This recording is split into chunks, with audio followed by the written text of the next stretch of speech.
A lot of the work makes a lot more sense if you think about it in terms of sculpture as opposed to thinking about it in terms of painting. This whole project started during graduate school.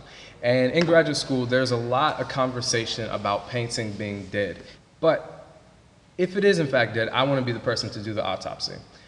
Because the thing that is interesting to me is that it still moves people. And if a dead thing can do that, then I'm still interested in exploring it. So that's what the project really became about for me, was, okay, fine, if it's dead, let's look underneath the surface. Let's look at it from a different angle, from a different perspective. Think about this in a way that we normally don't think about painting, and see what I can draw from that. This painting is called, I still don't know how it ended like this, but it began when one of the older women called her blackness into question.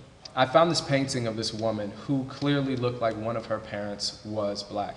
And so the idea with this painting was I wanted to try to give the viewer a story that they could sort of piece together. So I started thinking about torture. I started thinking about what kinds of torture they used at that particular time. Tar and feathering was a very common form of torture. And so rather than making a painting about tar and feathering, I decided that I would just actually submerge the painting in a tank of tar. This is a painting actually of my grandfather, who never in his life wore anything close to this. And a woman who I was posing as his wife. She's actually white. And I was in the process of painting over the painting. And I started thinking about how oil paint over time becomes more transparent. And so what I did was I put tons of linseed oil and a couple of other things in the paint that I was using, and I painted out this character. Now, the painting is like 3 years old. Her eyes are coming through that white now. So you see her appearing from this whiteness that was there. There is a sense that what I'm doing is kind of like destroying these paintings.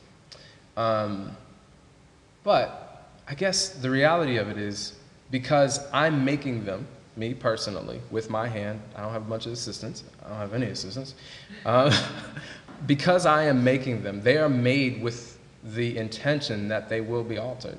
In other words, they're not complete, they're not finished until something happens to them. So it's not actually destructive in that sense. In that sense, it is really a fulfillment of what this object was made to be.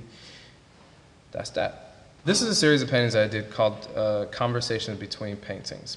This painting happened because there are hundreds of paintings where you see these white soldiers with a little black boy off to the side, looking on adoringly. Hundreds of these paintings that exist. I have not seen one that has a black soldier in this way and a black child in this way. So I wanted to take this character out of this painting and put him in this painting. Really simple idea. Because I wanted to see how I would perceive that character. Would it change the relationship of these two people in the painting? And it did.